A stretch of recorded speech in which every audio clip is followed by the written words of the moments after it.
10 കെട്ടിയാൽ 20 ഡൈവോഴ്സ് ആകുന്നതാണ് പുതിയ ട്രെൻഡ്. ഈ മാറി വന്ന ട്രെൻഡിൽ പെട്ടുപോകുന്നതിലേറെയും ഇന്നാട്ടിലെ പുരുഷന്മാരാണ് എന്നതാണ് ദുഃഖസത്യം. എന്നാൽ ഹൈക്കോടതിയുടെ ഒരു സുപ്രധാന വിധിയും തുടർന്ന് നിരീക്ഷണവും എത്തിയിട്ടുണ്ട്. ഡിവോഴ്സ് കേസുകളിൽ അന്നും ഇന്നും സ്ത്രീകൾക്കാണ് കൂടുതൽ നിയമപരിരക്ഷ ലഭിക്കുന്നത്. സ്ത്രീയെ അബലയായി കണ്ടിരുന്ന കാലം വിസ്മൃതിയിലായി. ഇന്ന് പുരുഷനൊപ്പം എല്ലാ മേഖലയിലും സ്ത്രീകൾ അവരുടെ കഴിവ് തെളിയിച്ച് ഒപ്പമുണ്ട്. ജെൻഡർ ഇക്വാലിറ്റി, ലിംഗസമത്വത്തിനായി വിപ്ലവം നടത്തിയവർ എന്തുകൊണ്ടാണ് വൈവാഹിക ജീവിതത്തിലെ ആശയപരമോ പ്രവൃത്തിപരമോ ആയ പിഴവുകളുടെ മാറാല പുരുഷന്റെ ചുമലിൽ മാത്രം കെട്ടിവെക്കുന്നത്? കാരണം ജീവനാംശമെന്ന ശർക്കരക്കുടം.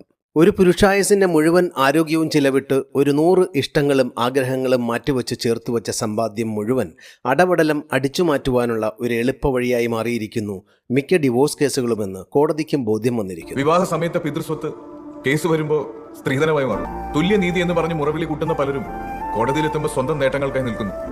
ഞങ്ങൾ സ്ത്രീധനത്തിനെതിരാണെന്ന് പരസ്യമായി പറഞ്ഞ് ജീവിതത്തിലേക്ക് വരുന്ന പലരും ഡിവോഴ്സിലേക്ക് എത്തുമ്പോൾ പുരുഷന്റെ കയ്യിലുള്ള സ്വത്തിന് കണക്ക് പറയുന്നു. കല്യാണശേഷം പുരുഷന്റെ പേരിലുള്ള വീടും സ്ഥലവും സ്ത്രീക്ക് അവകാശപ്പെടാവുന്നതാണ്. ഡിവോഴ്സിന് ശേഷം ഭർത്താവായിരുന്ന പുരുഷന്റെ സ്വത്തിന്റെ 50% ഭാര്യയായിരുന്ന സ്ത്രീക്ക്. മന്ത്ലി മെയിൻ്റനൻസ് ആയി പുരുഷന്റെ ശമ്പളത്തിന്റെ 25% വരെ. ഇതൊക്കെ എന്തുകൊണ്ടാണെന്ന് ആരും ചിന്തിച്ചിട്ടുണ്ട്? പലപ്പോഴും നിയമത്തിന്റെ മുന്നിൽ ഇരകളായി ചിത്രീകരിക്കപ്പെടുന്നത് സ്ത്രീകൾ മാത്രമാണ്.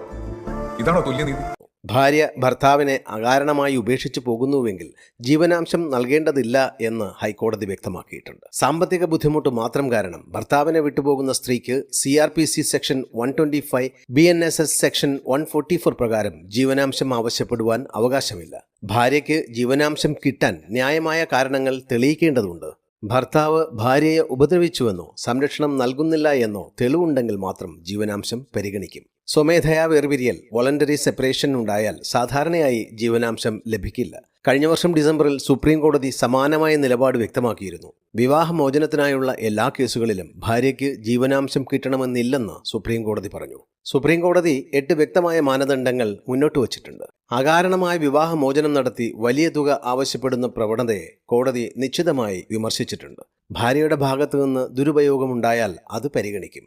ഈ നിബന്ധനകൾ വന്നത് ഒരു ദുഃഖകരമായ ആത്മഹത്യാ കേസിന്റെ പശ്ചാത്തലത്തിലാണ്. ഭാര്യയുടെയും ബന്ധുക്കളുടെയും നിരന്തര പീഡനം ആരോപിച്ച് യുവാവ് ആത്മഹത്യ ചെയ്ത കേസ് സുപ്രീം കോടതി പരിഗണിച്ചപ്പോഴാണ് ഇത്തരം കണ്ടെത്തലുകൾ കോടതിയുടെ ഭാഗത്തു നിന്നുണ്ടായത്. നിയമങ്ങൾ പുരുഷന്മാർക്കെതിരായ ആയുധമാകരുത് എന്നാണ് കോടതിയുടെ നിരീക്ഷണം. അതേസമയം വാസ്തവത്തിൽ ദുരിതമനുഭവിക്കുന്ന സ്ത്രീകളുടെ അവകാശങ്ങൾ കോടതി സംരക്ഷിക്കുന്നതായും വ്യക്തമാക്കി. ഈ വിധികൾ സമാനമായ കേസുകളിൽ കോടതികൾക്ക് മാർഗനിർദ്ദേശമായി ഉപയോഗിക്കാമെന്ന് കോടതി വിലയിരുത്തി. ലക്ഷ്യം സന്തുലനമായ നീതി, യഥാർത്ഥ പീഡിതർക്കുള്ള സംരക്ഷണം, നിയമ ദുരുപയോഗം തടയൽ. എന്തായാലും പുരുഷന്മാർക്ക് ആശ്വാസമാകുന്നതാണ് കോടതിയുടെ കണ്ടെത്തലുകൾ എന്ന് ആശ്വസിക്കുക.